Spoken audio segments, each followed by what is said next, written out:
Hello, grade 12s. Welcome back. Just before the ad break, we were looking at a graph of a multiplier, because I think it's always quite good to use a sketch in order to apply the information that we have learned in a lesson. So now we're going to move on to a very interesting topic where we're going to look at the Keynesian approach, which is based on John Keynes, who was a famous economist who believed that the economy needs to spend in order to grow. So he had a very interesting concept or thought process that we still find very fascinating in today's time. So we're going to spend the next couple of minutes just looking at his thought of school and where he was coming from and whether this is actually possible or not. So we know that John Keynes was a famous economist who believed that an economy needs to spend in order to grow. So in order to grow, you have to spend. And I've often heard businessmen saying that, in order to grow your business, you need to spend. So let's see if what he had in mind is actually a practical and doable thing, and that it would actually grow the economy. So he believed that the more you spend, then you can grow. So Keynes argued that if the government wants the economy to grow, they can increase government spending. Okay, an increase in government or increase government spending and finance it with loans. Okay, so this is what he argued, that for the economy to grow, the government needs to increase the government spending, and they can finance this with loans. Okay, we know that when we listen to the national budget speech, which is delivered around February of every year, the Minister of Finance will present the national budget, where government will then discuss how they're going to spend, or what is it they're going to spend into the economy, and how they plan on recovering the money that is spent through taxes and all that. So the more government spends, this economists believe that that would ensure that our economy grows. So they can decrease taxation. So we're going to go back there. So they can decrease taxation, put more money in the pockets of the consumer. I know that you're sitting there and you're loving this part. I'm actually loving this part as well. The fact that if government can actually decrease the taxation, that means that we will have more money in our pockets. And then when we have more money in our pockets, we can then spend to purchase the consumer goods or the goods and services that we require or that we need, because now our spending power has been increased because of the income that we now have, the extra or the additional income that we have in our pockets. So the consumer spends this extra money, aggregate demand will increase, production will increase, and employment will increase. Okay, so he really had a very interesting concept or philosophy by saying that, in order to grow the economy, the government also needs to increase their government spending, but also they need to cut down on the taxes or on the taxation, and by doing so, the consumer is left with extra money that he or she can use to purchase goods and services or to purchase consumer goods.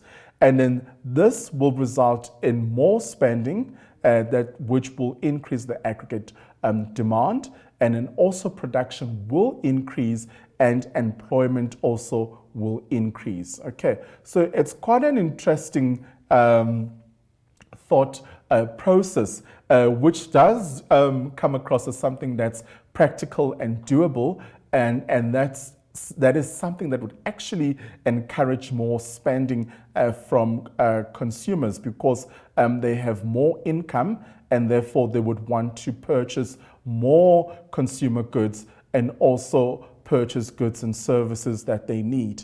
So government can decrease company taxes, and this would lead to greater investment by businesses. Okay, so now businesses will have more money to invest in order to grow because they are paying less on company taxes. Okay, and I know that a lot of businesses will actually like this because they are paying so much to taxes, but the government uses that money, and the argument from the government is that they use the money to further develop or to improve our infrastructure.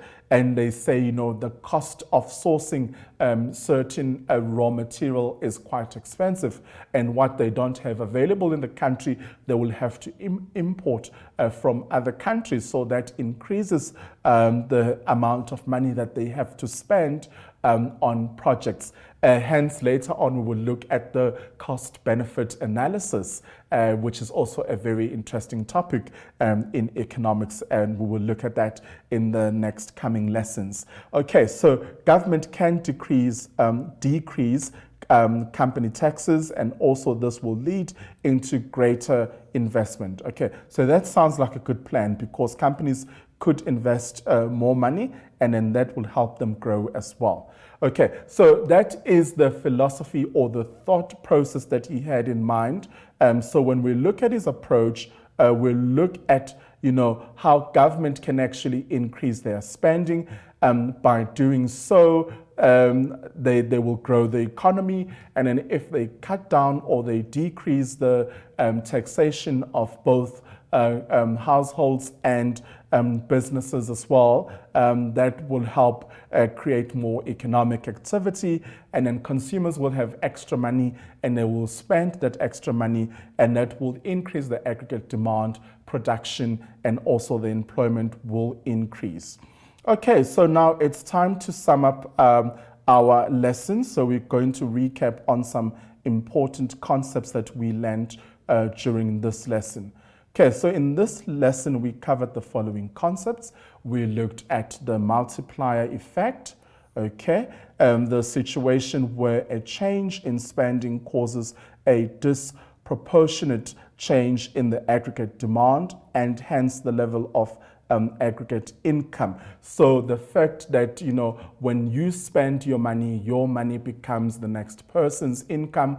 And then also when they spend it, then another person will be able to generate or receive income based on that spending. So in a nutshell, what we're saying, this is the respending effect, the fact that you receive and you spend, and the other person also receives and they spend. So also it shows the relationship between production, spending, and income as well. So that is what we are referring to when we are talking about the multiplier effect.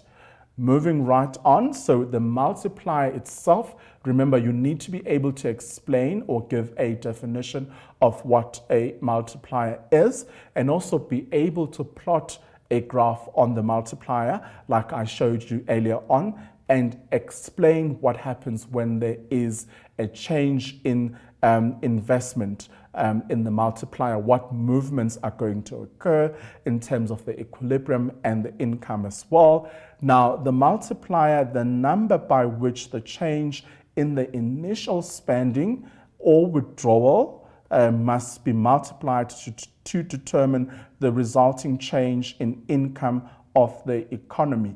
Okay, so we're talking about injections and leakages. So when the money is withdrawn from the economy, that is a leakage. When the money is put into the economy, and we refer to that as an injection. So these are two important concepts that we need to unpack and also be familiar with. Okay, let's just go back. So with the extra bit of time that I have, I just want to go back here because I think also an understanding of what happens in the graph, which is based on the multiplier, is very important. So I would like just to recap on this as well before we end today's lesson. Okay, so remember that you need to be able to find where the original equilibrium is in the graph. So I'm just going to go back to the graph and then we can see that. Okay, so here we have the original equilibrium and then the original income. And then we had the change in the investment, which resulted in a change in the aggregate demand or in the aggregate expenditure. And then also there was a change in the aggregate demand where AD moved to AD1. Also, we can see that there was a change in income because of the investment that was made earlier on. So just be aware of those things. So know where the original income is. Because of the change in investment spending, there was a change in the aggregate expenditure, which shifted upwards to AE1. And also that the total spending at each level of income increases to Y1. We saw that movement there. And then remember that the new equilibrium position will be established as well. So we're not going to remain with the old equilibrium position, but a new one will be created or brought about. And then also the multiplier effect shows that an increase in Y is greater than the change in investment. Okay, so the increase in Y is greater than the change in investments because I there stands for the investments. Okay, so well, that's our lesson regarding the multiplier. Remember that this is part of the circular flow model, so it is important now to link everything that we did from lesson 1 and lesson 2 and bring it on now to lesson 3, because when we move on to lesson 4 or to our next lesson, we're going to bring in a new concept where we're going to be looking at business cycles. So remember to know the difference between a closed economy and an open economy. A closed economy does not include the foreign sector, but in an open economy, we include the foreign sector as well because of the imports that happen. Remember to know the difference between your two-sector economy, where you've got households and firms, and then your three-sector economy, you've got the government, the households, and the firms.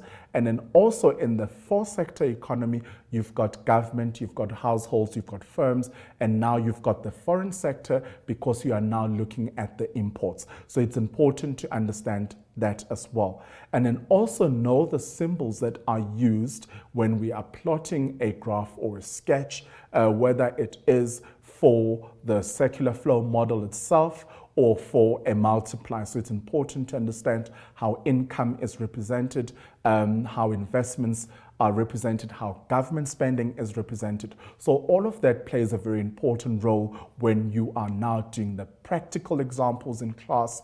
We are plotting a graph and trying to show the impact or the effect of a change that is brought about in that particular situation. So it's important that we understand as well. And now that we did look at the chapter itself in 3 bits, but it's important that you bring it all together in terms of the relationship between households and firms, the factor inputs that the households will sell their factor inputs into the firms because they need them in order for production to happen.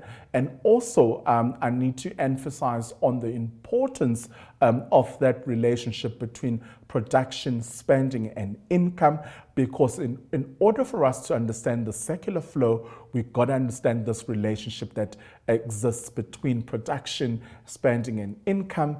And also the multiplier effect actually sums this up beautifully because it really shows or focuses on that re-spending effect, that, you know, my income becomes my spending, me purchasing consumer goods or goods and services, and then that person whom I'm purchasing these things from gains an income, and they also spend that, and then that income or what they are spending, their spending becomes the next person's income. So it's important that we understand this concept and this relationship, because economics, like I said earlier on, it's all about, you know, our everyday interactions that happens with those economic disciplines decisions whether I should buy this or should I save my money because I want to do something with it later on. Well, that's a wrap from Ms. Piwe. I trust that you've enjoyed today's lesson, and I look forward to seeing you soon. From me, it's a wrap. Take good care, and remember, economics rocks. Cheers.